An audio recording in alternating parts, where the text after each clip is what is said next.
nggak apa-apa lah nggak good looking tapi rapi dan bersih aja gitu. Udah diusahain. Udah diusahain. Tapi sabun cuci muka kayak ngelawan gitu. Udah susah. Kenapa sih biaya tuh selalu jadi penghalang cita-cita orang? Kenapa sih kuliah nggak gratis aja semua kampus gitu? Mau negeri mau swasta gitu. Ya kan programnya 12 tahun doang wajib sekolah mungkin ya. Orang miskin tuh anak jangan banyak-banyak dah kalau. Setuju gue juga itu sih. Child free. Karena kasihan, karena harus banyak hal yang dipikirin. Iya, risih juga sih ngeliat orang miskin banyak anak tuh. Cinta juga gitu. Apa? Jangan mengejar, nanti dia lari. Oke. Kalau kita nggak kejar, dia datang. Cinta. Oh, berarti udah santai aja lah, gua enggak usah ngejar. Santai-santai aja. Santai aja. Santai-santai tahu udah 50.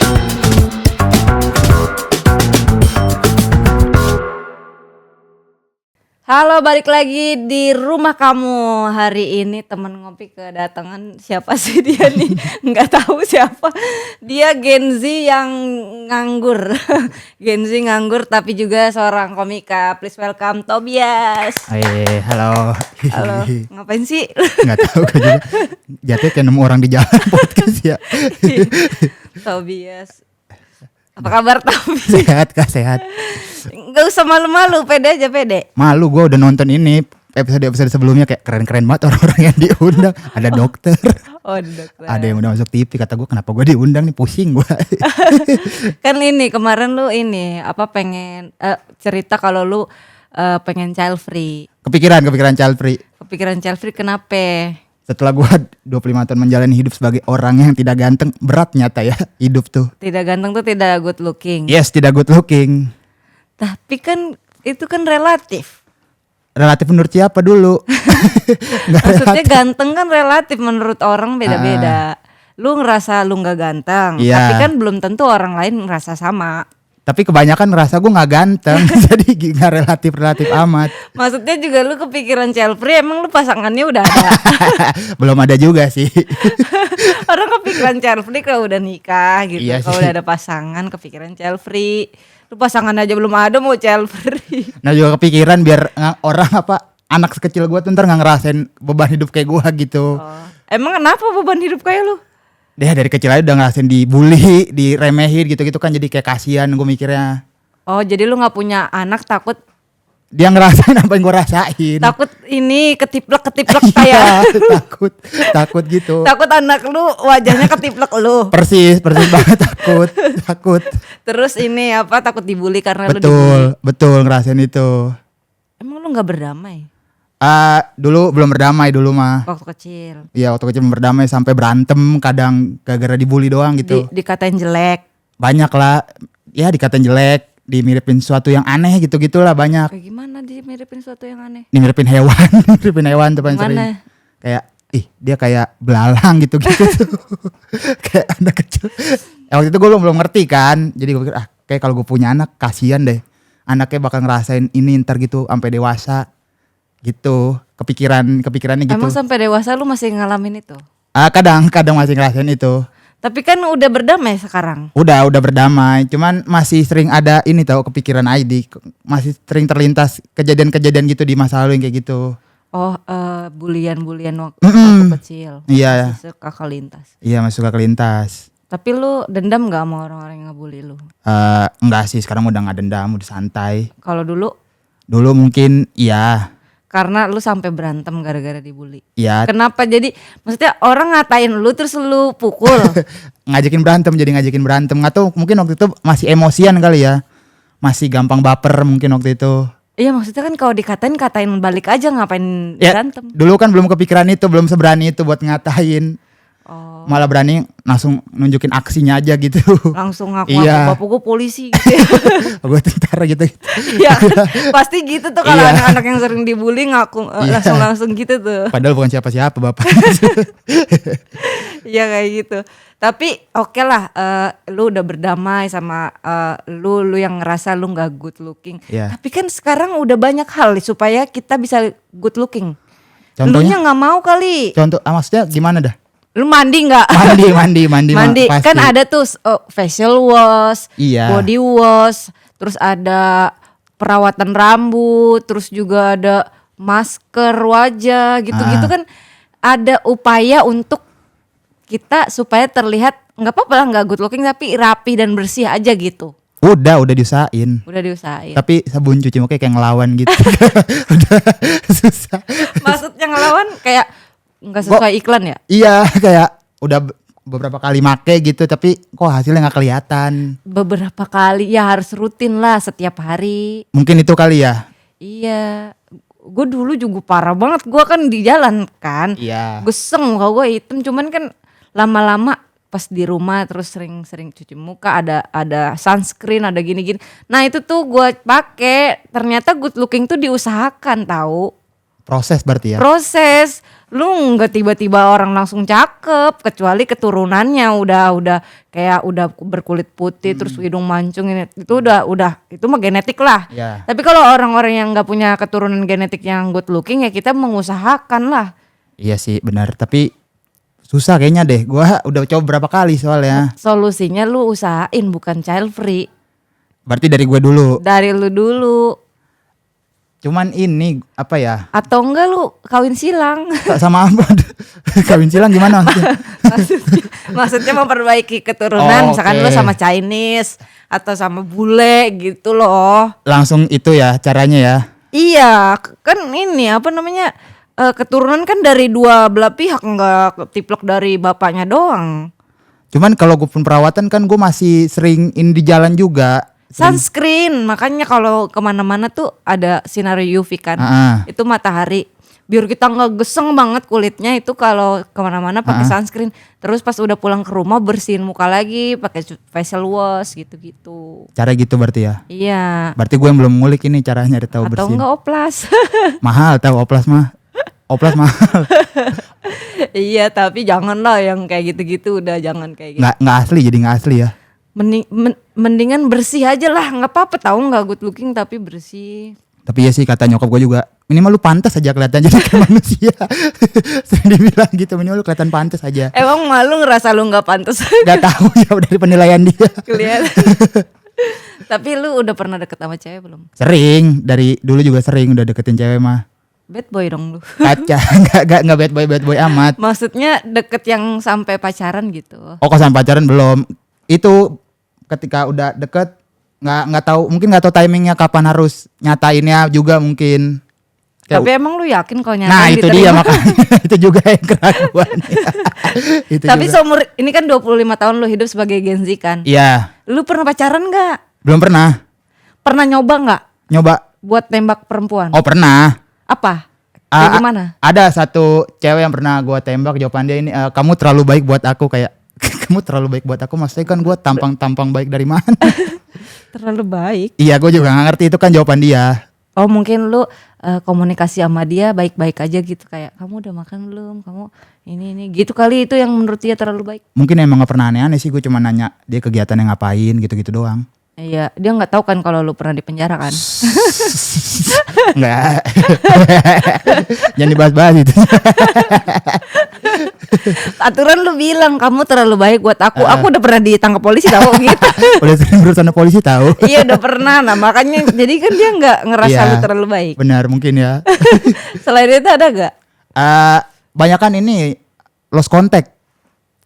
Jadi kayak misalnya udah chattingan, terus gue ajak ketemuan. Nah habis ketemuan itu hilang gitu. Gak mau diajak chattingan lagi. Jadi chattingan aja terus. Nggak usah ketemuan. Jadi lu pakai foto profil asli gak? Ada yang enggak Pakai foto orang? pakai foto orang. Pantesan dia intens ya. Pas ketemu langsung nggak ada lagi. Pernah nggak ada yang udah ketemu tapi akhirnya lanjut gitu? Kebanyakan tuh akhirnya jadi temen doang. Sampai yang bertahun-tahun jadi temen doang. Akhir nggak jadi ada hubungan spesial aja gitu, udah cuman ngobrol, deket, kenal. Mungkin karena dari gue juga minder kali ya. Terlalu minder kayaknya gue juga. Minder kenapa? Lu kan udah sarjana. Nggak tahu, kayak banyak ketakutannya. Gue takut nggak bisa bikin dia bahagia aja gitu. Nggak tahu, banyak ketakutannya, banyak kepikirannya. Nggak tahu, akhirnya jadi kayak kayaknya masih banyak cowok-cowok lain yang lebih pantas dah sama dia. Kalau gitu. itu iya Iya, pasti. makanya. Tapi kan lu harus ada usaha juga lah. Nah itu kadang yang gue nggak tahu ya, mentok di ketak. Kan banyak gara-gara banyak ketakutannya itu tuh. nggak, gue belum bisa ngelawan ketakutannya itu. Ketakutan itu muncul pasti dari balik lagi tuh dari good looking tadi tuh. Mungkin dari trauma masa kecil juga, mungkin nggak tahu gue Trauma juga. masa kecil apa? Tadi dibully kayak tadi, akhirnya jadi banyak takutnya. Gue jadi banyak takutnya gitu. Setiap mau deketin tuh kayak enggak deh kayaknya. Akhirnya hilang gitu aja. Trauma masa kecil dibully akhirnya. Secara nggak langsung guanya takut aja gitu. Terus banyak penolakan dari cewek juga. Jadi akhirnya bikin gue takut. Penolakan. Bukannya penolakan bukan cuma dari cewek. Dari Kayak cewek. teman gitu. Iya, juga itu kan juga. pasti. Gue juga ngerasain lah, semua orang kayaknya pernah deh ngerasain penolakan. Ya mungkin ya. Cuman kayaknya gue belum bisa, masih banyak ketakutannya itu tadi. Akhirnya sering nggak lanjut. Ada yang kita udah intens ngobrol, chattingan, video callan gitu, ngobrol tiap malam. Ya cuman gue ragu buat nyatain. Ada perasaannya, cuman kayak gimana nih gitu. Oke, tapi menurut lu nih ya, kan banyak lah sudut pandang orang-orang lain. Tapi menurut lu sendiri lah, sebenarnya orang jelek tuh layak hidup gak sih? Nah, itu pertanyaannya bagus. Sebenarnya balik lagi ke ini sih, kelakuannya. Kelakuan orang jelek kayak gitu. Kalau layak mah layak. Berarti yang membuat dia layak itu sebenarnya bukan jeleknya, tapi kelakuan dari kehidupannya. Iya, menurut gua. Soalnya kan banyak orang-orang jelek yang kayak tengilnya keterlaluan. Banyak tuh di daerah kabupaten. Maksudnya tengil gimana? Kayak dia tawuran, terus nakalnya kelewatan gitu sampai nyusahin orang. Terus ya pokoknya hal-hal negatif lah. Gitu mungkin yang kelakuan sih bagaimana kelakuannya. Soalnya kan kalau misalkan kita tahu sendiri lah di sosial media udah banyak yang FVP, mohon maaf. Orang yang gak good looking tapi dia kelakuannya aneh-aneh sampai dibilang sama orang dia udah jelek hidup sampai komentarnya gitu. Makanya gue tadi nanya, orang jelek layak hidup gak sih? Karena orang-orang jahat ini suka ngomong udah jelek hidup, emang kenapa gitu? Emang orang jelek gak boleh hidup? Maksud gue gitu. Mungkin karena balik lagi stigma orang kayak ngeliat orang jelek gak risih mungkin. Soalnya kadang gue juga gitu ngeliat orang jelek kayak risih deket. Lu aja jelek ngeliat orang jelek risih. Maksudnya apa coba? Saling support lah sama-sama mah. Iya sih. Tapi ini khusus cewek-cewek jelek aja. Cewek jelek yang ada di circle cewek cantik. Yang di circle cewek cantik. Jahat gak sih? Ini jahat gak sih ini? Emang maksudnya cewek jelek di mata lu tuh yang kayak gimana? Yang ini aja. Yang dia gak bisa apa-apa. Itu berarti tuh bukan wajah. Bukan, kayak kosong aja kosong. Cewek-cewek kosong. Tapi kalau mukanya cantik? Ya kan tadi urusan ininya. Kok mukanya cantik ya? Iya, misalkan dia kosong, iya. tapi dia mukanya cantik. Tetap cantik kan? Aduh, penilaian susah lagi. Ya kan? Enggak sih, tetap apa? Tetap jelek. Menurut gue nggak kosong-kosong amat. Masa sih? Yang ngobrolnya nggak nyambung. Kan tapi kalau cantik dimaafkan. Iya sih, kok cantik dimaafin. Nggak konsisten jawaban lu. Lu tadi bilang cewek jelek, cewek yang kosong. Tapi kalau kosong tapi cantik, iya sih dimaafin. Nggak konsisten. Tapi nggak ini aja, nggak menarik. Jadi nggak menarik. Oh, jadi daya tariknya berkurang iya, kalau betul. dia kosong. Kosong ya. Berarti menurut lu cantik itu selain wajah tapi berisi. Iya, menurut gua. Apanya nih yang berisi? Otak aja, wawasan. Ini mau depan kamera doang. Tapi ya lu juga ini sih kan, maksudnya lu juga harus mengimbangi juga nggak sih kalau lu suka sama cewek yang berisi, lu juga berisi juga lah harusnya. Iya sih. Wawasan lu juga harusnya luas juga. Iya. Tapi kan lu kuliahnya 14 semester. 14, 12. Oh 12 semester. Kelebihan 2. 6 tahun. Tapi lu suka sama cewek yang berwawasan yang minimal cum laude lah gitu ya? Nggak harus cum laude juga sih, minimal ya ngobrol nyambung aja. Tapi kita pernah ngonten. Lu tau nggak konten kita yang FYP yang lumayan banyak itu, yang gue tanya kriteria cewek lu kayak gimana, terus lu jawab yang penting punya tambang bapaknya Cina gitu-gitu tuh, yang penting apa lulusan luar negeri gitu-gitu, terus apa penghuni surga gitu. Itu lu banyak yang hujat tahu. Karena nggak tahu ya kenapa. Karena ketinggian, maksudnya standar perempuan kriteria lu? Nama juga mimpi, orang masa nggak boleh bermimpi? Ya boleh, tapi masa setinggi itu? Tapi emang kayak gitu cewek yang lu cari tipenya? Enggak juga sih, yang penting diajak ngobrol nyambung, terus nggak ngeribetin, yang kayak Ribetin tuh gimana? banyak nuntut gitu-gitu. Yang ngeribetin menurut gue banyak nuntut segala macam mungkin. Banyak nuntut gimana? Aduh, kayak lu harus bisa, lu harus ini.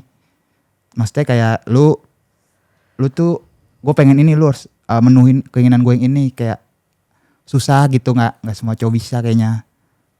Gue kayaknya agak risih sama cewek kayak gitu, yang kayak apa-apa harus diturutin kemauannya, yang 24 jam harus gue temenin, harus gue bantuin, harus pokoknya apa-apa harus ada guanya gitu, kayak risih aja. Oh, bergantung. Iya, bergantung. Berarti mending maksudnya punya kehidupan sendiri-sendiri ya? Punya kehidupan sendiri-sendiri. Mungkin kecuali kayak dia minta pendapat atau mau ngajak diskusi soal ide, boleh. Mungkin kalau gitu-gitu mah nggak apa-apa. Kalau selebihnya mah, kalau yang kayak tadi tuh yang kayak 24 jam harus waktu hidupnya dia harus ada guanya gitu, kayak enggak sih gua. Enggak kayak. sih, kayaknya cewek Iya. cewek yang 24 jam harus ada elunya kayaknya muntah sih dia di 6 jam pertama. Enggak sih, di menit pertama sih. Maksudnya enggak juga Tom, enggak ada. Gue kayaknya kurang setuju dah. Cewek yang 24 jam harus ditemenin cowok tuh kayaknya. Tapi kan risih juga, tau. ada yang kayak gitu kan. Gue sering dengar cerita temen gue tuh yang dia ceweknya tuh apa-apa harus ada dianya. Terus kayak, kok lu bisa sih yang teleponan. Mungkin cowoknya ganteng kali, jadi takut kehilangan. Mungkin ya. Jadi apa-apa harus ada dianya. Berarti harus kebalikan gue yang gitu kali ya, ke cewek gue 24 jam harus ada dianya. Iya, biar kagak diselingkuhin. Takutnya dia kalau kemana kita nggak lihat di mata kita, terus dia digodain orang kan gitu kadang. Mungkin ya. Mungkin. Pede banget lu. Gak apa-apa sih, tapi Nah, bagus. Gitu. Apa namanya apa? Nama apanya? Tadi lu mau ngomong apa? Udah itu.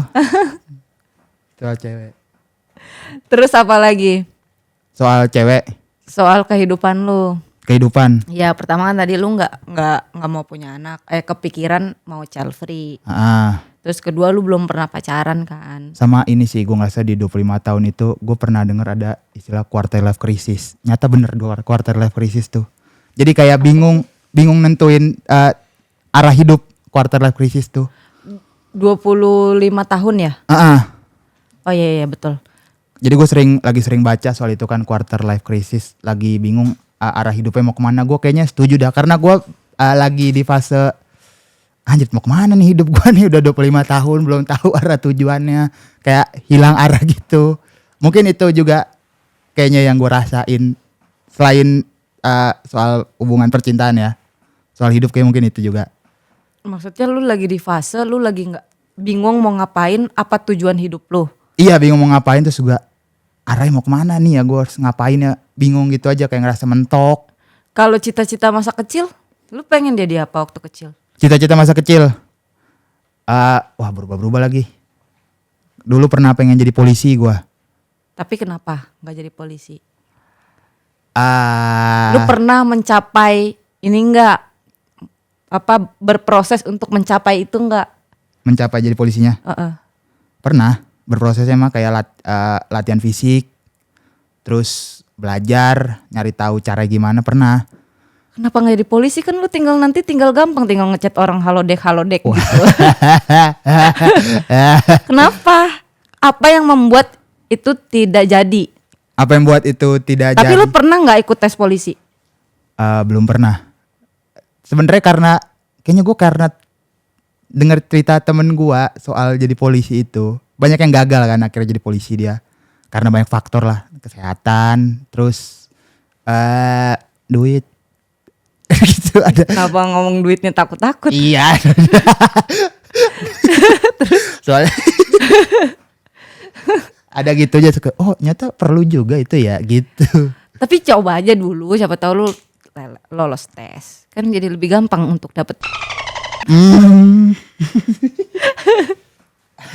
Tapi kalau emang itu cita-cita masa kecil lu, ya nggak apa-apa, tahu harus maksudnya berproses untuk mewujudkan itu.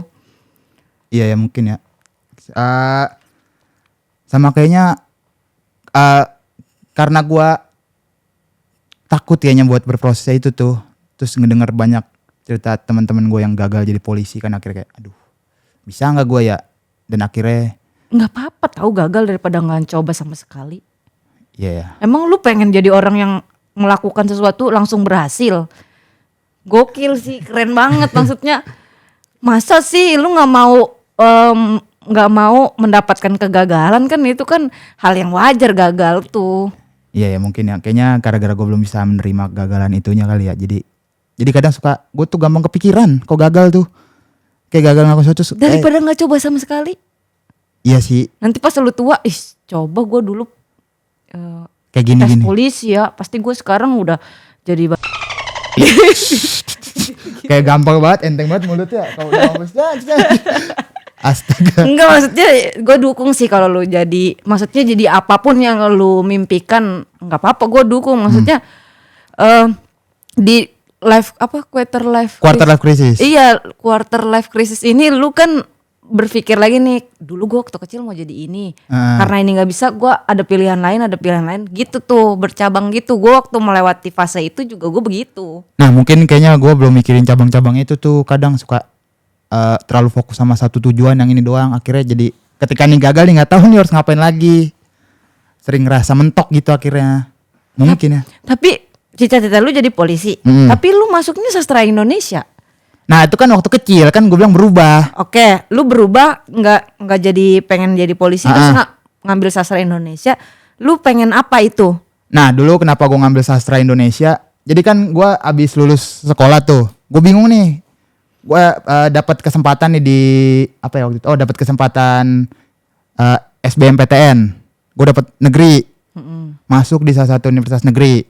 Jurusannya ilmu pemerintahan. Ada tuh di salah satu kampus. Gue masuk. Nah, ketika masuk itu gue udah berhasil nih masuk nih. Cuman pas gue datang ke kampusnya sama orang tua gue ngomongin soal biaya, wah ternyata biaya nggak sanggup. Akhirnya kayak nggak jadi gitu. Akhirnya. Padahal udah lulus. Iya udah keterima gitu, negeri lagi kan, kayak impian gua gitu masuk kampus negeri, gagal ya. Terus udah tuh dari situ gua kata orang tua gua udah ya ini dulu apa sih, gap year dulu. Apa tuh? Nggak, jadi kayak nunda kuliahnya. Udah di waktu menunda kuliah itu gua berpikir lagi kira-kira apa ya gua kalau kuliah nanti ya. Nah terus gua nonton salah satu channel YouTube tuh katanya kalau kita mau menentukan jurusan kuliah, cari hal yang waktu kita sekolah tuh kita kuasain. Istilah kita bagus lah di situ nilainya. Lu merasa bagus di bahasa Indonesia? Iya, karena gue ngelihat nilai-nilai gue di raport tuh bahasa Indonesia gue paling gede, MTK paling kecil. Jadi kayak gue nggak jago nih soal angka nih. Akhirnya gue pilih kayak gue nyari sastra Indonesia lah. Akhirnya mulai tertarik dari situ, sastra Indonesia. Makanya kenapa gue milih jurusan sastra Indonesia, karena gue ngerasa waktu zaman gua sekolah itu yang paling oke gitu nilainya. Makanya gue pilih itu. Gitu. Tanpa lu tahu tujuan arah gua ngambil jurusan ini tuh arahnya kemana? Nah akhirnya setelah milih itu, gue nyari tahu sendiri ketika jadi sastra Indonesia apa aja sih yang bisa didapetin gitu, apa aja pekerjaan-pekerjaan yang bisa dapetin. Banyaknya cabangnya. Ada penulis bisa masuk media, masuk ke pendidikan, reporter. Nah iya bisa ke situ. Gue sih lumayan tertarik sama dunia media karena gue ngeliat wah seru juga kayak jadi jurnalis atau penulis gitu tuh, kayak seru. Itu makanya gue tuh ngulik-ngulik lah soal itu. Sering nulis berapa artikel, blog gitu-gitu juga nulis. Oh gue kira lu tahu dulu nih tujuannya kemana baru ngambil jurusan. Ternyata ngambil jurusan dulu baru tahu nyari-nyari tuh arahnya kemana. Oh gitu. Iya, gue karena waktu itu kan gue ngerasa kayak anjir kebentur biaya nih kan, kayak wah. Kenapa sih biaya tuh selalu jadi penghalang cita-cita orang? Kenapa sih kuliah nggak gratis aja semua kampus gitu? Mau negeri mau swasta gitu. Ya kan programnya 12 tahun doang wajib sekolah mungkin ya. Program 12 tahun aja masih ada yang beli bangku tuh SMP, SMA, sebel banget gua. Makanya kan gua nggak jago angka tuh, kayak aduh angka nih masalah gua, selalu jadi masalah tuh angka.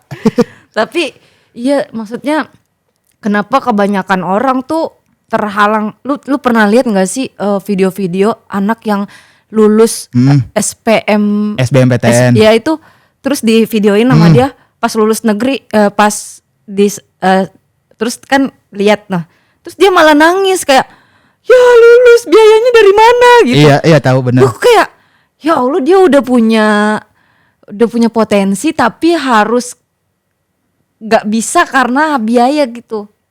Sering. Kenapa sih kayak gitu? Emang sering, nggak tahu ya. Banyak sih yang kayak gitu kasusnya juga. Gue ngerasain tuh sedih banget sih kalau soal biaya. Gue nangis pas gak lulus SBMPTN tuh kayak aduh. Padahal lulus kan, Iya, tapi kayak- nggak bisa masuk untuk mikirin per semesternya berapa, Iya. biaya ujiannya UTS-nya berapa gitu kan? Padahal gue udah ngebayangin banget tuh kuliah di kampus negeri kayak keren banget nih gue kuliah di kampus negeri. Cuman lagi-lagi biaya emang. Tuh kayak aduh ya udahlah mau gimana nih.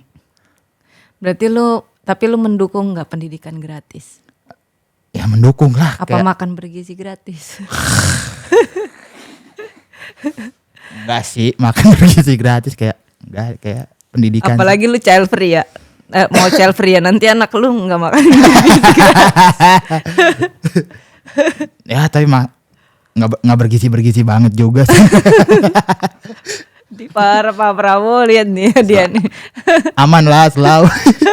Tapi emang iya kata apa ahli gizi pernah ada yang mengkritik MBG kenapa MBG isinya burger, spaghetti gitu-gitu. Gue kenapa mau itu gue ngeliat langsung kak. Oh iya, lu karyawan SPPG? Bukan karena SPG. Tapi- Jadi orang tua gue tuh dagang lah di SD. Anak SD tuh sering bawa ini MBG pas pulang. Isinya kacang, roti kata gue. Ini mah jajanan warung ya. Jadi MBG. Tapi lu terdampak ya? Lumayan. Lu kan jualan di SD kan? Iya. Lu terdampak nggak sama MBG? Lumayan. Jadi pada kagak jajan ya anak-anaknya? Pada gagak jajan. Kata gue MBG ini pedagang baru aja. Pedagang baru. Pedagang ini terlalu asal. Tapi kan tadinya kan itu pas kampanyenya dulu ya katanya makanan bergizi gratis itu bakalan kolaborasi sama UMKM. Kenyataannya UMKM pada mengeluh karena akhirnya bahan pangan naik, terus anak-anak SD tuh jarang jajan lagi di kantin-kantin atau di Di jajan-jajanan anak-anak gitu. Iya sih banyak yang mengeluhkan juga sih itu emang pedagang-pedagangnya. Toh juga sebenarnya sama aja gue liat isi lauknya tuh nggak yang sesuai dijanjiin gitu kan. Yang bergizi banget. Yang bergizi banget mungkin awal gue tuh ayam kata gue bener nih bergizi bagus nih cuman makin kesini kan gitu makin kesini gitu deh. Tapi anak gue juga dapat MBG. Iya kan? Waktu bulan puasa tuh kan Dapat puasa juga. dapet bulan puasa katanya untuk buka kan. Jadi dia datang ke sekolah cuman untuk ngambil tuh MBG. Oke Tapi isinya roti kering, kacang sama telur rebus. kan iya kan. Tapi kalau gue hitung-hitung nggak sampai 10.000 itu anggarannya. Seharusnya kan 15.000, 5.000-nya potong buat operasional, 10.000-nya itu udah harus makanan. Iya. Tapi itu kayaknya nggak nyampe 10.000 deh. Iya sih kalau dihitung-hitung ya. Kalau dihitung-hitung dari angka sih kayak gak nyampe 10.000 itu. Iya, 10.000 tuh kayak isinya kacang polong yang Iya yang kacang-kacang gitu-gitu. yang murah gitu. Tapi ya udahlah namanya dari sananya kalau nggak diambil ya juga gimana gitu. Tapi puasa tetap dapat dia. Puasa tetap dapat bahkan waktu apa ya libur lebaran tuh dapat Aduh. kayak dirapel gitu loh. Iya. Ini buat seminggu gitu. Bahkan ada rencana sekarang katanya mau diinin ke ini juga MBG-nya tahu ke Penjara. Diapain sih itu gue belum ngerti deh. Jadi kayak dibagiin juga mungkin ya. Gue juga belum baca Kan di lengkap. penjara udah ada makanan lapas. Ya nggak tahu ya. Mungkin Kalau misalkan yang ngelola dapurnya itu orang-orang di penjara, gue setuju karena nggak perlu digaji, itu hukuman aja udah gitu. iya. Jadi nggak usah keluar duit anggaran buat bayar karyawan-karyawan, pakai sumber daya manusia yang ada di penjara, hitung-hitung dia dihukum gitu. Iya. Nah itu nggak apa-apa menurut gue. Cuman kan ini kepikiran ide dari si dapur MBG-nya kayaknya sih yang gua baca ya Gue kayaknya. belum baca lebih dalam sih. Kayaknya sih kalau nggak salah gitu dah. Jadi pengen dibagiin juga ke penjara-penjara. Cuman nggak tahu bener atau kagaknya ya. Tapi balik lagi nih ke cita-cita lu Aso yang gagal jadi polisi dan nggak bisa DM halo deh. Terus kan sekarang kan udah jadi sastra nih. Ah, ah. Lu udah tahu arahnya mau kemana. Sekarang ini di 25 tahun yang lu bilang quarter life crisis ini, lu ngelakuin apa untuk ngedapetin salah satu dari yang udah lu udah lu rangkai itu? Udah masuk sastra, udah lulus ini, udah mau jadi reporter atau jadi penulis, apa yang lu rangkai? Apa yang mau lu lakuin untuk mencapai itu tuh? Kayaknya mungkin gue mulai ini sih nyicil nulis artikel atau blog gitu di media biar kelihatan kayak oh dia ternyata bisa nih nulis, bisa nih gitu bikin berita. Itu sih berapa kali yang gue usahain mungkin contoh artikel gitu. Menurut gua lu mendingan bikin akun berita deh. Akun berita sendiri gitu. Iya. Karena kalau nggak dimulai nggak bakalan jadi. Daripada blog orang tuh udah jarang nonton berita baca berita di website. Nah lu mending bikin di sosmed, di akun Instagram atau Facebook gitu-gitu. Lu bikin artikel yang bagus, berita yang kompeten, bisa lu bersaing sama media-media gede kalau lu konsisten. Ya mungkin itu yang nanti gue lakuin ya. Iya. 25 tahun life crisis. Lu aja yang males ngapa-ngapain kali. Nggak males, sebenarnya bingung. Bukan. Apa sih yang dibingungin sama anak-anak Gen Z di 25 tahun ini? Nggak tahu, mungkin karena terlalu banyak nyerap informasi jadi kayak pusing sendiri akhirnya di kepala mungkin. Kan sekarang informasi udah banyak bisa diakses. Justru karena terlalu banyak kita jadi gampang, akhirnya jadi penuh aja. Penuh tapi isi adalah kosong adalah isi. Itu tuh kayaknya gue ngerasanya. Kok penuh? Karena terlalu banyak nyerap informasi. Kan justru lebih banyak, lebih bagus.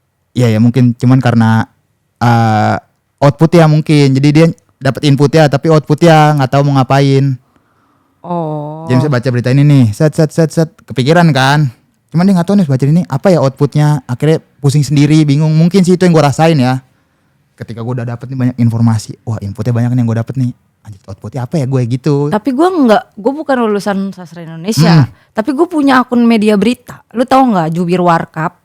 Itu gue bangun karena gue gerah aja sama berita-berita di Kabupaten Tangerang. Nah akhirnya kayaknya gue bikin kali ya media berita ini. Selain untuk hiburan, juga untuk ngasih tahu ke orang-orang kalau ada ternyata di kabupaten gini. Karena orang tuh udah males baca berita secara website. Jadi gue bikin satu artikel atau satu sumber, gue bikin jadi video gitu. Oh, berarti iya. Bagus. Nah, jadi orang mengakses berita bukan lewat tulisan. Oke. Tapi lewat video. Jadi gimana ya? Orang kan sekarang kan pada males baca juga kadang-kadang kan. Ya mungkin ya. Iya. Menyerap berita itu enaknya lewatnya video atau konten satir atau video komedi. Nah itu lebih gampang tuh nyebarin berita. Konten-konten pendek gitu ya? Konten-konten pendek. Berita yang panjangnya 2 lembar, 3 lembar dibikin jadi 1 menit. Oke. Itu tuh gampang banget dicerna karena orang udah males, ini ribet banget ini. Karena waktu kita kecil pasti kita pernah ngeliat orang tua kita nonton berita terus kita ngeliat apaan sih nonton-nonton gitu kan. Nah itu kita alamin banget sekarang kalau kita lagi ngeliat orang pidato sejam, tapi kalau dirangkum jadi 1 menit video komedi tentang isi itu kan orang jadi lebih gampang untuk denger bahkan sampai habis. Oh iya mungkin ya. Iya kan. Nah menurut gua kebanyakan reporter atau media berita sekarang tuh hanya fokus pada website. Oke. Nah nggak apa-apa lu punya website tapi kembangin juga di sosial medianya. Jadi gitu ya caranya ya? Iya. Apalagi kalau emang tujuan lu pengen jadi penulis artikel atau reporter. Berita ya? Seru. Iya sih nanti coba dah gue pikirin. Gak usah bingung-bingung. Sekarang mah udah apapun udah gampang diakses. Terus lu mau jadi apapun lu tinggal nyari tahu ini alurnya gimana kan. Lu tadi bingung kan ini arahnya mau kemana ya ini. Iya. Lu cari tahu misalkan tujuan lu A. Lu tahu nih beberapa jalur, lu cari jalur yang bisa menuju A. Mungkin ada banyak cabangnya, tapi lu bisa pilih yang mana yang paling cepat atau lu mau pilih yang mana yang paling mudah atau yang mana yang paling lu suka nih jalurnya gitu. Kayak gue tuh nemuin gue pengen jadi apa dulu, baru gue ngambil jurusan. Oke. Gitu. Gue dulu kepikiran itu karena gue pikir kan gue bakal ngejalanin lama nih kuliah nih kayaknya nih. Gue harus milih apa yang gue minatin. Jadi biar Ya, betul. biar gue seneng ngejalaninnya, biar gue santai ngejalanin gitu. Baru pikirin apa ya tujuannya gitu. Gitu sih. Tapi nggak apa-apa lah. Umur baru 25. Masih banyak hal yang bisa lu lakuin di umur segini. Kalau misal tapi saran gue ya ke anak-anak Gen Z nih, nggak cuma lu doang. Jangan takut gagal. Iya ya. Gagal pasti ya. Gagal tuh hal yang wajar, bukan pasti juga. Maksudnya Iya. nggak gagal juga bisa, tapi gagal juga bisa. Maksudnya itu kewajaran dalam ngambil keputusan gak sih? Iya sih, cuman gimana nanganin biar nggak berlarut-larut dan kepikiran gagalan itu. Pada cemen amat, gue nikahnya gagal 2 kali Bah. santai aja. Kayak ya udah, yang penting kita udah berusaha untuk menjadikan itu sesuatu yang tidak gagal. Tapi kalau misalkan harus gagal, pasti ada pelajaran yang ada di situ yang bisa kita petik. Iya benar. Nggak mungkin kegagalan itu nggak ada artinya tuh, nggak mungkin. Kayak masa kita gagal doang nggak ada sesuatu yang bisa kita ambil dari situ. Bener sih gue, iya sih. Makanya banyak istilah Gen Z sekarang, child free lah, terus Quarter life crisis tadi. quarter life crisis, itu karena kayaknya orang-orang takut gagal ya. Mungkin ya. Kayak child free lah contohnya. Child free kan orang-orang yang nggak mau punya anak. nggak mau punya anak karena takut dia tidak bisa mendidik anak, takut nanti anaknya Ngerasain apa yang dirasain. apa yang dirasain, atau takut nanti anaknya tidak mendapatkan apa yang dibutuhkan gitu. Itu kan cuman ke overthinkingan yang ada di kepala. Sebenarnya kita boleh mempersiapkan atau boleh takut hal-hal kayak gitu tuh bagus. Cuma jangan terlalu takut banget. Oke. Ya sih, kayaknya itu cuman asumsi di kepala doang kayaknya, mungkin ya, nggak tahu. Gue belum bisa ngelawan rasa takut itu masih. Tapi gue dukung sih orang-orang yang child free kalau dia yang miskin banget. Kayak orang miskin tuh anak jangan banyak-banyak dah kalau Setuju gue juga itu sih. child free. Karena kasihan, karena harus banyak hal yang dipikirin. Iya, risih juga sih ngeliat orang miskin banyak anak tuh. Iya, kayaknya banyak yang risih deh. Iya kan, kayak lu ngapain punya ini dah banyak anak, susah ngidupinnya, lu malah punya banyak anak. Tapi kan anak itu rezeki katanya. Iya sih. Iya, 25 banyak sih yang kepikiran 25 tahun juga mulai banyak tuntutan dari orang tua gua. Lu dituntut apa? Nikah. Kayak entar dulu kayak. Belum siap gua nikah mah. Mempelainya siap gak nih sama lu? Nah, itu makanya kan dua-dua jadinya, gua belum siap, mempelai belum siap. Tapi kenapa udah dituntut nikah kan masih 25? Mungkin karena ini patokan orang tua gua nikahnya muda. Oh, Mungkin dia ngerasa kayak orang tua lu lu bisa kok nikah nikah muda. Lu kenapa enggak gitu mungkin ya. Itu mungkin. Lu berapa bersaudara sih? 3. 3 semuanya udah nikah. Baru nomor 1 nikah. Lu anak ke 3. berarti kakak lu yang kedua belum nikah? Belum. Kenapa udah lu duluan yang disuruh nikah? Nggak tahu dah gua. Kan kakak kedua lu juga belum nikah. Apa dua-duanya sama disuruh nikah juga? Sama sih. Dia juga lumayan ditekan sih abang gua buat nikah. Lumayan ditanya-tanyain. Aneh dah. Maksudnya kenapa lu kan belum kerja nih. Kenapa ditekan buat nikah? Harusnya disuruh cari kerja dulu gak sih? Nggak tahu gua juga. Aneh bener emang. Disuruh cari kerja dulu gak sih kalau Harusnya anak sih. cowok tuh? Harusnya ya. Iya. Kalau cewek mungkin nggak apa-apa lah nih kamu udah. Makanya nggak tahu lah ntar. Tapi gue juga kalau punya anak cewek mau cowok tetap harus kerja dulu sih. Maksudnya punya penghasilan sendiri dulu. Iya, benar. Nanti mikirin nikah nanti dah. Kalau nggak punya pekerjaan juga bingung, repot. Iya, setuju. Nikah. Setuju doang. Iya, karena banyak yang harus dibayar. Banyak yang harus dibayar. Kayak tadi aja lu udah lolos SMPBTN. Iya, SBMPTN. Iya itu, tapi lu nggak punya biaya kan sedih. Iya. Nah lu kalau mau nikah juga, apalagi untuk memutuskan suatu saat pengen tiba-tiba berubah pikiran pengen punya anak, kan hal-hal kayak gitu harus dipikirin. Pasti, makanya emang kayaknya gue pengen kaya dulu dah baru nikah. Punya banyak duit dulu gitu, jadi ntar pas udah nikah udah siap segala macamnya nih, bayar ini tinggal bayar gitu. Lu kalau kaya sombong nggak ya? Ngapain sombong dah kalau kaya. Takutnya cewek ini. Aduh, biasanya tuh orang tuh kalau cowok tuh kalau cowok semakin banyak duit semakin butuh banyak cewek katanya. Nah lu bakal kayak gitu kayak kalau udah Enggak sih, kaya? gue kalau banyak duit gue pengen ketika gue punya duit gue pengen punya banyak waktu luang, jadi uang gue nih gue tabung. Nah itu buat gua leha-leha gitu kayak santai-santai. Oh, bukan ditabung, investasi gitu ya? Iya. Biar nanti dia jangka panjang gitu. Iya, jadi gue punya duit banyak nih kayak, wih gue punya duit banyak nih, lumayan nih gue kayak seminggu bisa nih nggak perlu kerja nih. Udah gue nikmatin tuh, gue nonton seminggu full, gue nonton Netflix doang, nongkrong di mana gue pengen gitu sih, kayak wah seru banget itu. Tapi capek tahu kayak gitu. Ya kan ini di bayangan gue sih, di otak gue rencana. Kalau gue ngerasanya ya, gue pernah seminggu nggak ngapa-ngapain. Iya ya. Ada duit cuman ngapain lagi ya, nonton film-film udah semua ketonton, makan ini makan itu udah semua, jangan kayak bete tahu nggak ngapain. Gue kayaknya selama gue masih bisa kerja, gue kerja aja dah. Sama ini Bete. sih, sama pengen duitnya tuh dipakai buat nyobain hal-hal baru yang belum pernah aja gitu. Kayak gue misalnya belum pernah nih keluar negeri, set duitnya gue pakai buat keluar negeri, jadi kayak gue nikmatin hidup aja, gue pengen banget tuh kayak gitu tuh. Jadi bisa punya 1 miliar nih, set gue pengen ke Amerika, set jalan gue ke Amerika, nggak perlu mikirin duit. Tapi ada riset yang bilang katanya orang miskin dikasih uang berapa ratus miliar pun nanti balik lagi ke miskin. Mungkin ya, mental mungkin ya. Karena mental dan polanya pas dapat uang banyak kan dia kan membeli hal-hal yang dia belum pernah rasain. Nah itu habisnya buat itu. Tapi gue setuju sih kayaknya itu dah. Soalnya gue cerita dari orang tua gue. Bapak gue pernah sehari 1 juta gajinya, sehari 1 juta nih set. Berdagang ya? Enggak dulu waktu masih muda. Waktu masih muda dia kerja nih. Oh kerja. Gaji 1 juta tiap hari tuh. 1 juta kan 30 juta berarti sebulan. Kata gue harusnya kaya nih gue nih, udah tinggal nikmat apa. Kerja apaan sehari 1 juta? Di waktu itu kayaknya ada proyek gitu dari pabriknya. Oh. Proyek gede terus dapat bayaran 1 juta sehari tuh proyeknya set. Oh. Nah cuman emang bener kayaknya tuh orang miskin kalau udah mentalnya miskin nggak bisa ngehandle dah, nggak tahu mau dikemanain duitnya. Iya jadi dihabiskan untuk sesuatu yang dia belum pernah dapat. Mungkin ya gue nggak tahu fasilitas. Tuh. Mungkin ya akhirnya kayak kok nggak ada, tapi ya gue kayak aduh miskin lagi. Kalau orang kaya dia tuh punya mindset yang panjang, dia meskipun miskin dia perlu beberapa waktu untuk bisa kaya lagi. Gitu. Iya sih benar-benar. Kayaknya emang harus ngatur keuangan yang pinter sih itu. Ngatur keuangan yang pintar. Terus gue nonton podcastnya Raditya Dika, tau nggak sih dia udah apa financial freedom. Nah gue pengen kayak gitu tuh, kayak santai gitu. Aduh enak banget. Tapi dia tetap kerja kayak Iya dia sih. bikin show terus setiap tahun, kayak sesuatu yang masih dia bisa kerjain dia kerjain gitu.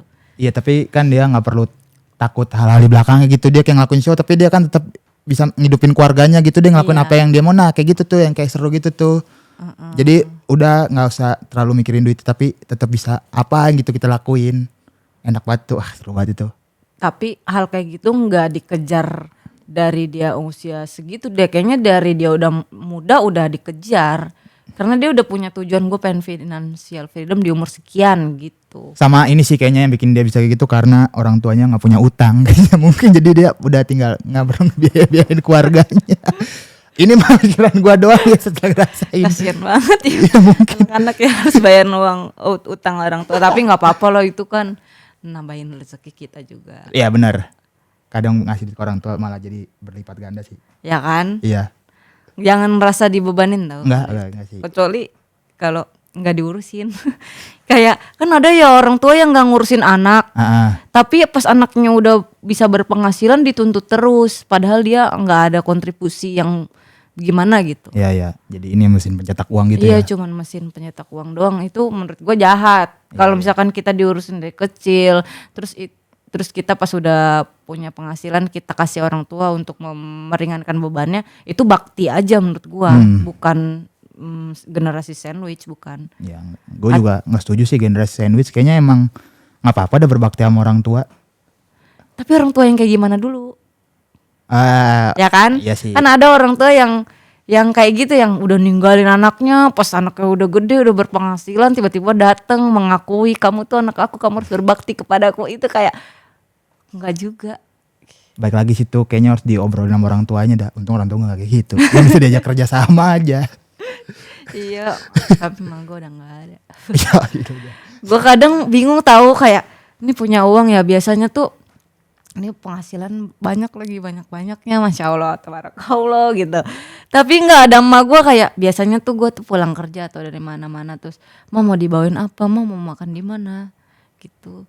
Tapi ini udah nggak ada yang gue tanya mau apa gitu, mau dibeliin apa, nggak ada. Aduh ya Allah, padahal nih ya gue tiap kayak gitu terus emak gue minta sesuatu terus gue beliin, besokannya gue makin banyak tuh kerjaan, duit gitu.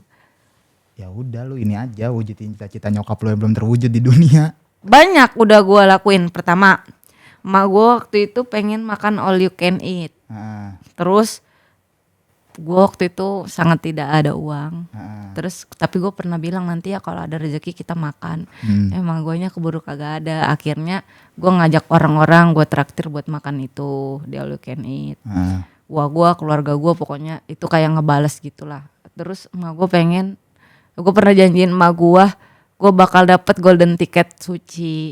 Itu udah gue tunaikan. Terus juga gue pernah janji kalau ada rezeki mau umrohin emak gue, tapi emak guenya udah keburu nggak ada. Pas gue dapet rezeki umroh gue badalin gitu.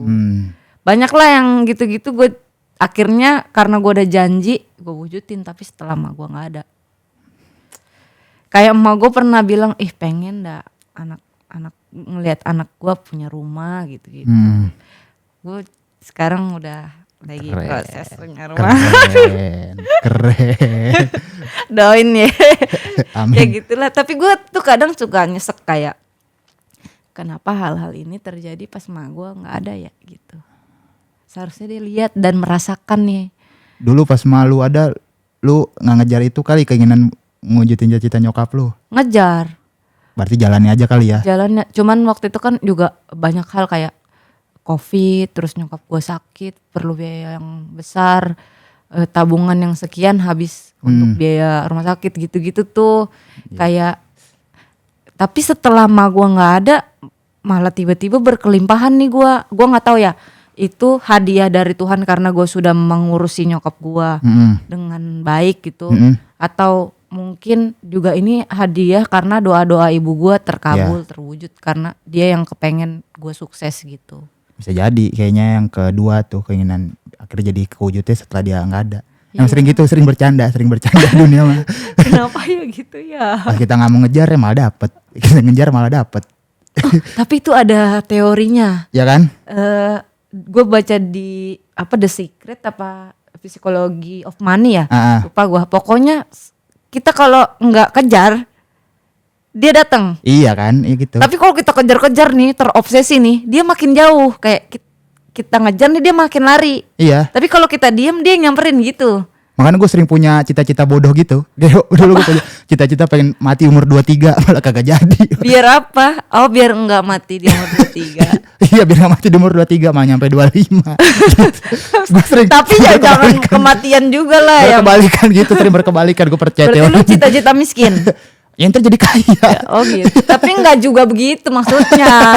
Kayak Terlalu cita-cita bodoh. mentah-mentah dah. Cita-cita bodoh, nah juga cita-cita bodoh di kepala. Itu yang kalau salah tuh yang gue baca tuh kayak nih uang itu kayak air. Jadi dia tuh harus mengalir. Yeah. Jangan dibiarin uang ngendep di diri lu doang.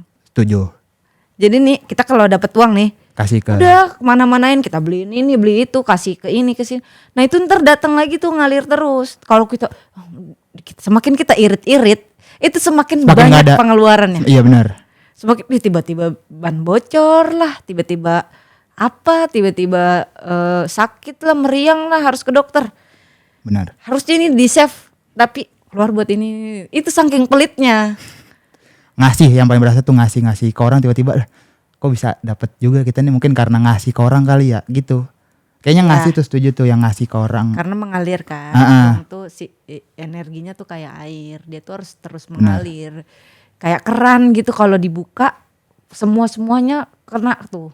Benar. Tapi kalau lu tutup di lu doang, buat lu doang udah kagak jalan ya. Kagak jalan kerannya, mandek. Benar. Kayak gitu. Terus sama kayak cinta juga gitu. Apa? Jangan mengejar, nanti dia lari. Oke. Kalau kita nggak kejar, dia datang. Cinta, berarti udah santai aja lah, gua nggak usah ngejar. Santai aja. Santai tahu udah 50. Aduh 50 sendirian, kepikiran juga sih. Tapi lu punya cita-cita menikah kan? Ada tapi nggak dalam waktu dekat kayaknya. Lu cita-cita nikah umur berapa? Antara 27 atau enggak 29 kayaknya. Masih titik aman kok itu. 25 masih ke 27 masih 2 tahun lagi. Tapi kayaknya cowok nikahnya emang enggak yang muda-muda dah, setahu orang-orang terdekat gue ya. Kayak bapak gue nikah umur 29, om gue tuh nikah umur berapa ya? 37 apa? 37 40 gitu. Kayak emang cowok santai itu dah urusan nikah. Nggak apa-apa juga kan, maksudnya butuh kematangan mental juga. Dan finansial. Menurut gue bukan orang miskin jangan nikah, tapi orang yang nggak punya mental, nggak siap mental jangan nikah. Ya, karena miskin kan bisa diusahain kalau lu punya mental. Iya benar. Makanya banyak orang yang dia susah tapi setelah menikah jadi sukses. Ada supportnya. Iya, tapi nggak semua cara itu berhasil juga, ada yang tetap susah. Tergantung support system juga kadang-kadang. Berarti bener ya Pak yang bilang di balik cowok sukses ada wanita yang hebat. Iya, tapi di balik wanita hebat Apa lanjutin? ada doa ibunya. Lanjutin. Enggak tahu. Itu tuh suka kontroversi cowok sama cewek. Katanya cowok sukses di baliknya ada cewek yang hebat, tapi kalau cewek sukses di baliknya nggak ada. Nggak tahu ya. Karena ada juga kan yang bilang kalau cowok semakin banyak duit semakin butuh banyak cewek, cewek semakin banyak duit semakin tidak butuh cowok. Emang gitu ya? Nah gue nggak ngerti tuh. Kalau gue nggak merasa itu, gue semakin banyak duit semakin butuh. Butuh apa ya? Butuh cowok. Butuh teman aja Oke. untuk ngobrol gitu. Oh kan udah ada kan? Iya anak-anak. Oh iya. Banyak. Oke, aman. Lu mau lari kemana sih arah? Nggak kemana-mana, aman nih. Nggak, Jangan aman. bongkar-bongkar apa-apa. Tahu kok gue selalu gue tahu Enggak, satu orang ya. enggak ada. Aman aja. Gue tuh belum ada kepikiran ke situ-situ lagi. Oke, aman. Gue lagi di tahap yang gue lagi ngejar cita-cita banget. Gue kuliah, kerja, pengen punya rumah, pengen punya financial freedom. Kayaknya gue financial freedom 40 dah. Mudah-mudahan ya. Gue kejar dulu aja dari sekarang. Yang Iya penting ada tujuan gitu. Iya sih benar. Kayaknya emang harus ada tujuan biar nggak kosong-kosong banget kayaknya. Lu nge-list ini nggak die in my life gitu? Kayak hari ini setiap hari tuh rutinitas lu itu apa aja, terus bulan ini lu ngapain aja, jadwal lu apa aja gitu. Dulu Life goals gitu-gitu. dulu pernah sih kayak gitu. Cuman nah itu tuh kayak masalah gue masih sering ngingkarin itu tuh tujuan-tujuan itu, kayak gue pengen ini nih, pengen punya ini nih, nggak gue kejar, nggak Itu ngebantu tau secara nggak langsung ya. cara nggak langsung. Tapi tiap malam lu pantengin tuh, lu liatin, lu pikirin, lu bawa tidur. Nanti alam bawah sadar kita ngajak kita untuk ngewujudin itu. Itu namanya afirmasi sekaligus scripting. Dari Tulis situ, apa yang lu pengen, terus lu pikirin, lu bawa tidur. ntar nemu. Tapi abis itu lu lupain aja. Oh justru jangan diinin banget Dan dipikirin. terlalu terobsesi untuk itu. Oh justru lu, jangan. lu lupain, tapi lu udah yakin kalau semua itu lagi dalam proses menuju ke lu. Oh justru jangan terobsesi banget ya. Paham gak? Paham. Misalkan ini di 2026 ya. Waktu pergantian tahun dari 2025 Ya. 2026 tuh gue nulis tuh. Iya. Tahun 2026 gue pengen apa aja. Salah satunya rumah. Salah satunya terus sekolah anak gue di sini. Nah, terus itu setiap malam gue liatin, gue pikirin. Tapi gue tinggalin tidur. Oke. Tapi gue nggak kejar-kejar terus. Gue pengen punya rumah. Gue harus ini. Nggak. Gue mikir cuman gue yakin rumah itu lagi datang ke arah gue. Oke. Terus tiba-tiba gue entah lagi ngapain, teman gue nelpon nawarin rumah gitu. Tapi itu perlu detail kan nulisnya, kayak gue pengen detail banget. Iya, gue pengen rumah yang ada musolahnya. Oh, detail Gue banget pengen itu. mobil yang warnanya putih. Nah itu tuh beneran ketiplek gitu. Cuman waktunya mungkin yang nggak tahu ya kadang ya. Iya, waktunya itu kita harus lepasin. Oke. Kita nggak boleh bulan ini harus dapat, nggak usah gitu. Oh mungkin salah. Gitu. Pokoknya dia bakalan datang di waktu yang tepat aja. Dan mindsetnya kita yakin, kita kadang nih ya kita ngeblokir doa sendiri. Kayak misalnya gue tahun ini minta sama Allah pengen punya rumah. Tapi dalam hati kita, Kayaknya sulit. rumahnya dari mana, orang Iya kerjaan sih. gue gajinya segini. Itu udah keblokir sendiri doa lu udah gak percaya sama keajaiban Tuhan lagi. Iya sih. Padahal udah yakin aja tau, rumah Jadi- doang gitu. Ditulis tapi jangan terlalu di obsesin banget, dipikirin banget ya. Iya, dilepasin aja. Dilepasin tuh kayak lu tahu doa lu bakal dikabulin. Nih kayak gini, kayak sistem paket. Nih ya gua kasih tahu nih. Lu check out. Iya. Lu nggak usah nunggu-nunggu kan? Lu pasti lu tahu kurirnya bakal datang ke rumah lu kan? Iya. Lu jadi nggak kepikiran kapan ya kurirnya datang, kapan sih ini itu bakalan ribut dan semakin lama terasanya. Jadi jalan aja. Jalan aja kayak lu udah yakin kurirnya datang gitu. Oke. Entah dia kapan datangnya pasti dia bakal datang, dia nggak mungkin datang ke rumah orang lain gitu. Itu tuh sistem namanya afirmasi dan scripting terus melepaskan. Dan gue udah pernah coba itu worth it banget. Banyak yang berhasil berarti. Banyak yang berhasil. Contohnya kayak mobil, rumah, terus umroh aja gue kayak gitu. Kayak gue yakin gue bakalan umroh tahun ini, tapi gue nggak pikirin biayanya. Pokoknya gue nggak ngejar banget karena semakin gue kejar semakin gue nggak dapet. Awal-awal kan gue ngejar nih, gue ikut lomba polisi, Iya. nggak juara, lomba somasi nggak juara, karena tujuannya pengen umroh. Akhirnya gue baca lagi tuh buku-buku tentang manifesting dan lain-lain. Ya udah, gue cuma doa pasti tahun ini dikasih umroh. Udah terserah dah lewat mana jalannya. Udah gue lepasin, terus gue nggak inget-inget lagi. Tiba-tiba ditawarin umroh, bukan ditawarin, tiba-tiba ada giveaway umroh, terus gue ikut malah Menang. dapet gratis. Semakin gue kejar semakin gue nggak dapet. Gitu ya berarti ya. Iya. Kan lu suka baca buku kan? Iya. Coba lu baca buku The Secret. The Secret apa tadi? The Secret. Kalau gue baca yang Neville Goddard. Ah. The Secretnya Neville Goddard itu tentang manifest juga. Kalau ini lu setuju gak yang soal kalau kita punya cita-cita tuh harus diomongin ke orang atau disimpan sendiri? Kalau gue percaya disimpan sendiri, nggak perlu diomongin. Kalau gue bukan diomongin juga sih, lebih ke doa aja. Kayak misalkan kita lagi ngobrol nih, Iya. besok lu kalau kenapa-napa lu lapor gue aja, gue udah jadi advokat. Itu menurut gue doa. Oh gitu. Iya. Dan Oh, itu gitu. afirmasi juga secara nggak langsung. Oh soalnya gue selama ini percayanya kayaknya kok cita-cita gue nggak perlu ngasih tahu ke orang-orang karena banyak kejadian gue ngomongin gue pengen ini malah nggak jadi gitu. Akhirnya jadi kayak nggak perlu diomongin dah kalau punya keinginan gitu jadinya. Oh itu terjadi kalau tanpa tindakan. Oh oke. Kalau omongan yang lu barengi dengan tindakan, jadi pasti. Jadi gue pernah nge-tweet tahun 2014. Iya. Waktu gue main Twitter, gue tulis gue pengen deh jadi stand up komedian.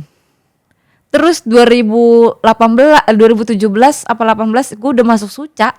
Iya tapi iya sih. Gue pernah ada keinginan ke Bali. Akhirnya terwujud sih ke Bali. Udah gitu tanpa perlu ngeluarin biaya sedikit pun lagi gara-gara ikut tabrak lari. Tapi lu nggak ngejar kan? Nggak ngejar kayak. Lu ngelepasin aja gitu ya? Iya sih bener kayak. Wih gue tiba-tiba di Bali. Kayak kaget sih. Itu kadang-kadang kejadiannya kayak gitu tuh kalau manifesting. Kayak gitu ya? Scripting. Karena sesuatu yang kita kejar banget dia malah menjauh. Oh gitu ya oke. Nah lu kan pengen good looking nih.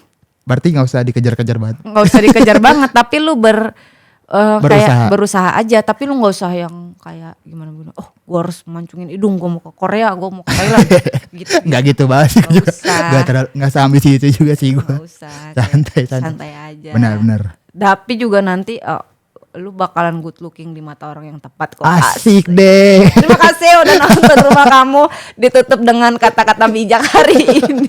Motivasi untuk orang-orang yang ngerasa dirinya gak good looking. Lu bakal good looking di mata orang yang tepat. Terima kasih semuanya, bye-bye. Makasih.